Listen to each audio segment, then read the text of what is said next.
Good morning everyone. I am Shivasish Mishra and today our topic of discussion is about the role of humanities in shaping the future society. Now, before coming to the topic future, we have to always know about our past in relation to the present.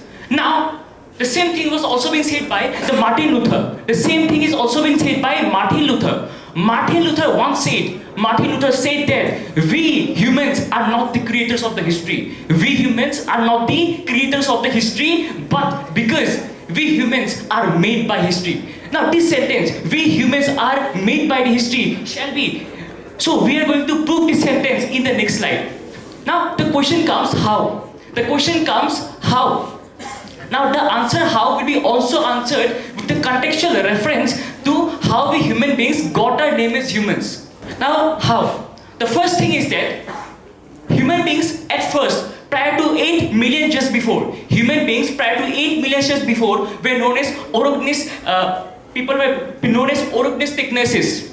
Got a complicated name, orognis thicknesses. What are orognis thicknesses? Orognis thicknesses are a combination of both apes and human beings. Here it is around 70% apes and 30% human beings. Now after evolution and time after time, the people, the orognis thicknesses get converted into what we call in the present day Homo habilis. Now the Homo habilis have been formed around 2.5 million years before. Now what are Homo habilis? Now Homo habilis are the combination of both apes and human beings. Now this percentage matter, the composition of percentage matters. 50% human beings and 50% apes are the composition of the Homo habilis. Now again time after time and evolution after evolution, people have been transferred into the last stage. What is the last stage? The last stage is what we call Homo sapiens. And now the question comes is that from where the Homo sapiens word came from? Homo sapiens means wise and intellectual beings. Homo sapiens means wise and intellectual beings.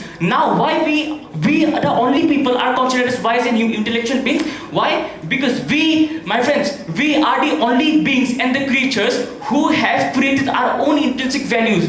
We have developed our own course to study about our future, to study about our intrinsic as well as extrinsic values. And study of intrinsic as well as the extrinsic values is what we call the present day humanities. So this is how the humanities have been formed. Now humanities came from the word humans and humans came from the word what we call the Homo sapiens.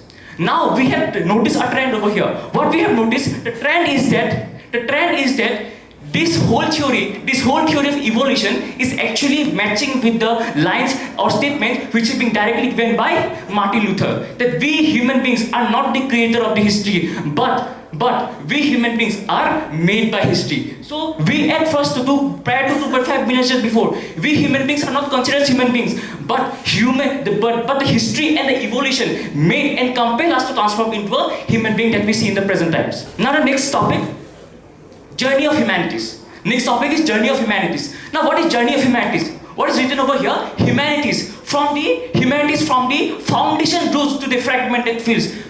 Foundation root to the fragmentation fields. Why it is a degrading trend over here? Why still is a taboo that okay, if you're taking humanities, you are a weak student? Is it so? We're going to discuss these things in these whole aspects. Now, Greece is considered, in the 5th century, Greece is considered the birthplace of the humanities. Now, in Greece, the humanities existed in the form of what we call, paedia. What is paedia? Paedia is an educational system which is being derived from the values of humanities.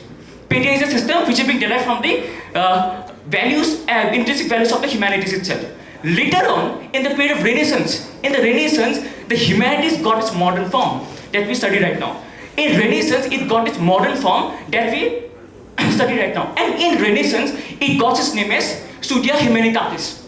It's called as Studia Humanitatis. So what is Studia Humanitatis? The study of humanities. Studia Humanitatis is the study of humanities. What is the simple definition?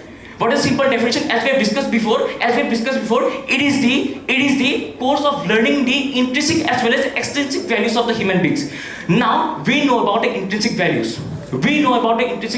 Psychology, our inner guts, emotions, philosophy. These are the intrinsic values. Now what is extrinsic values? These, my friends, these extrinsic values are what we call the present day scientific values. Now that means we get to know that the science that we see right now is also a sub part of humanities. Now how can we say that science was a sub-part of humanities? We need evidence. The first evidence is given by Aristotle. The Aristotle is a living life example. What Aristotle has said? Who is Aristotle? We have to know right these things. Aristotle was a very big philosopher of Greece. He was a very big philosopher of Greece. Though he is a philosopher, but he is one of the main contributing point who gave the what we call geocentric theory. That Earth is the central attraction of the all universal points. Earth is the central attraction of the all universal point. This is called geocentric theory. This is the philosopher, right? Now, how he can give something which is related to science?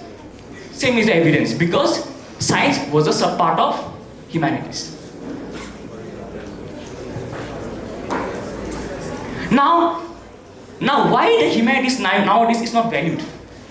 It can be given with a real life example. We have all our mothers, right?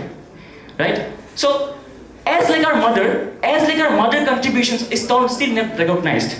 We don't care about mother nothing doing sitting at home. No, as like our mother is not getting her after her huge contribution also. Still, she is not recognized like that. The mother of all values, the mother of all subject, the humanities is still not recognized like our mothers in our home.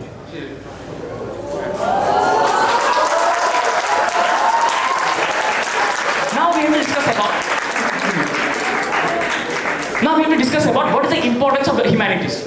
What is the importance of humanities? First thing is the importance of humanities is that the first important present point, testimony, is the presence of the humanities branch in IIT Guwahati, IIT Bombay, IIT Madras. All these IIT institutes have what we call the branch of humanities. And this is the best testimony to know the importance of humanities. Now, one time Steve Jobs was asked, what is more important, humanities or science?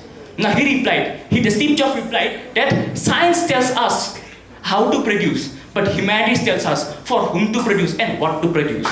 Because and he said one more time, he said that machines and scientific values does not live in vacuum. It does not live in vacuum. If the scientific values are there and we humans are not existed, what will the animals were going to use? No, right? As like manufacturing a mobile phone, animals were not going to use these things. But we humans will going to use these things. So, because we humans are the end customers, that's why we have to, the scientific values also, the engineers also have to go through the process of humanities to understand their own customers.